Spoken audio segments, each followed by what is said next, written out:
भारत सरकार के अनुसूचित जनजाति आयोग की सदस्य डॉक्टर आशा लकड़ा जमुई जिले के विभिन्न प्रखंडों में सरकार की चल रही योजनाओं का बारीकी से निरीक्षण किया। निरीक्षण के बाद समाहरणालय स्थित सभा कक्ष में जिले के पदाधिकारियों के साथ बैठक की। उसके बाद प्रेस को संबोधित करते हुए कहा कि रिव्यू में जो स्थिति पाई गई है वह चिंताजनक है। आगे और क्या कुछ कहा डॉक्टर आशा लकड़ा ने, सुनते हैं। आप सभी मीडिया के बंधुओं का स्वागत और अभिनंदन करती हूँ।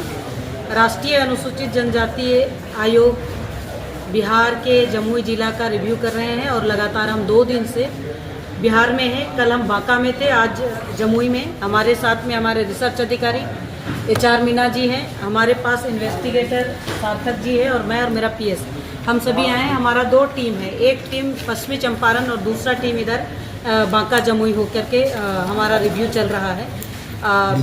ये राष्ट्रीय अनुसूचित जनजाति आयोग भारत के संविधान का अनुच्छेद 338 का के तहत गठित है और इसका जो भाग 5 है उसके तहत हम पूरे देश भर में किसी भी गांव में, किसी भी पंचायत में, किसी भी ब्लॉक में या किसी डिस्ट्रिक्ट या किसी स्टेट का या भारत सरकार का किसी डिपार्टमेंट का रिव्यू ले सकते हैं। इसी निमित्त आज मैं बिहार में आई और जमुई जिला का मैंने रिव्यू लिया। इससे पहले हमने आदिवासी समाज के साथ बैठे, सेल्फ हेल्प ग्रुप के साथ बैठे और यहाँ का युवाओं के साथ में संवाद किए हैं।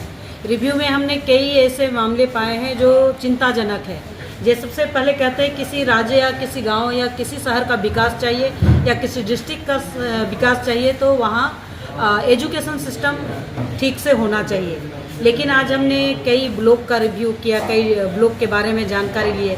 चाहे हम झाझा की बात करेंगे, अगर हम लक्ष्मीपुर की बात करेंगे, ऐसे और कई ब्लॉक हैं इनका बात करेंगे, तो सुदूर गांव जो नदी के किनारे जंगलों के बीच में है वहाँ तक प्राथमिक विद्यालय तक नहीं पहुँच पाई है। तो आज का रिव्यू में हमने कहा है कि जहाँ जहाँ प्राथमिक विद्यालय नहीं है, किसी किसी गाँव में 2 प्राथमिक विद्यालय एक साथ चल रहे हैं लेकिन उनका जो स्ट्रक्चर चाहिए, क्लासरूम चाहिए, वो नहीं है। तो इन सब को ध्यान में रखते हुए हमने कहा है कि एक प्रस्ताव बना के आप भेजिए। हम राज्य सरकार को भी भेजेंगे और स्टेट रिव्यू जब होगा उस समय इस विषय को हम रखेंगे। दूसरी बात, जिस तरह से मिडिल स्कूल मैंने पूरे एजुकेशन सिस्टम देखेंगे तो बहुत दयनीय है यहाँ का। उसको हमने कहा प्रॉपर इसको ध्यान रखिए। जो बच्चों के लिए को करिकुलम चाहिए, बच्चों का पर्सनालिटी डेवलपमेंट है, उनके लिए आपको समय समय पर प्रोग्राम करना है। साथ ही जो टीचर हैं उनका भी ओरिएंटेशन प्रोग्राम हो, क्योंकि मैंने गांव वालों के साथ बातचीत किया। टीचर तो गए हैं लेकिन पढ़ाते नहीं हैं, अपना अटेंडेंस बनाते और वापस आ जाते। ये इस डिस्ट्रिक्ट में ध्यान में आया है, तो इसको गंभीरता से लेने के लिए DM ने बहुत लिया है कि इसका एक रिव्यू भी होंगे और उनका भी प्रॉपर ओरिएंटेशन हो ताकि टीचर पढ़ा पाएंगे, अच्छा कर पाएंगे। डिस्ट्रिक्ट हेडक्वार्टर में हमने देखा एक हॉस्टल है लड़कों का। ये हॉस्टल में पहले 1997 से लेके 2000 तक ST SC के दोनों स्टूडेंट रहते थे और अभी देखा जाए तो सिर्फ SC के स्टूडेंट रह रहे हैं और बाकी ST को रहने का किसी तरह का सुविधा नहीं है। हमने कहा एक प्रपोजल आप तैयार कीजिए, कम से कम समरसता का हॉस्टल बने, इसमें ST SC OBC और जनरल हर कैटेगरी का स्टूडेंट रह पाएगा। तो कम से कम महिलाओं का 300 बेडेड का और लड़कों का 300 बेड का, ताकि उनको किसी भी तरह से हाई स्कूल से लेकर के +2 तक और हायर एजुकेशन में टेक्निकल एजुकेशन तक का भी स्टूडेंट रह करके अपना पढ़ाई और तैयारी कर सकता है। ऐसे आप हॉस्टल का निर्माण करेंगे। और दूसरी बात, अभी भारत सरकार ने एकलव्य मॉडल स्कूल के लिए प्रखंड लेवल तक के लिए स्वीकृति दे दी है। तो एक प्रस्ताव यह भी आप बना के आयोग को देंगे ताकि आयोग आगे परसू कर पाएगा, ये हमने कहा है। दूसरा, हेल्थ डिपार्टमेंट की बात की और आंगनबाड़ी सेंटर।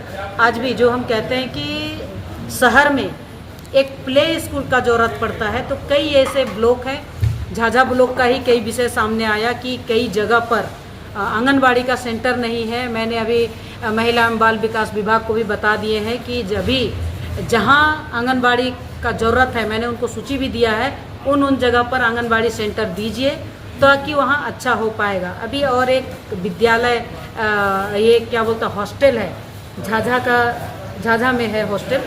उस हॉस्टल में स्टूडेंट तो पढ़ रहे हैं लेकिन हॉस्टल में रहते समय उनको जो गैस रिफिलिंग कराना है और सब्जी खरीदने के लिए जो उनको 1000 रुपया स्टेपन मिलता है, उस पैसे का खर्च होता है। तो उनका एजुकेशन में खर्च हो, इसको ध्यान रहे, आगे का एजुकेशन वो प्राप्त कर पाए, उनमें रखे। इनको भी हमने बोला है कि उनका गैस रिफिलिंग के लिए राशि किस मद से आप देंगे, उसका एक प्लान कीजिए ताकि बच्चे अच्छे से पढ़ पाएंगे। और इसी तरह से जो किसान हैं, किसान आजकल ऑनलाइन के माध्यम से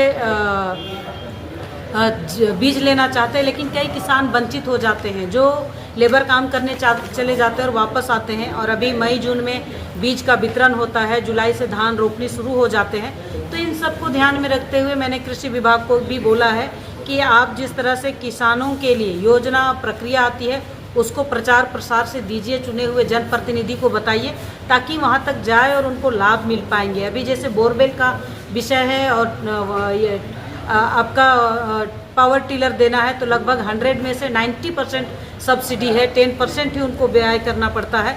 तो इन सब के बारे में किसान को जानकारी नहीं है, ये बताने का ज़रूरत है। इसी तरह से जो यहाँ सेल्फ हेल्प ग्रुप है, सेल्फ हेल्प ग्रुप का ट्रेनिंग तो होता है, लेकिन जो सीएम बनाए हैं, जो देखती हैं, उनके लिए उनका आने जाने का सुविधा और पूरा ग्रुप को देखने के लिए बहुत दिक्कत है। एक विषय और सामने आया है, बैंक का विषय।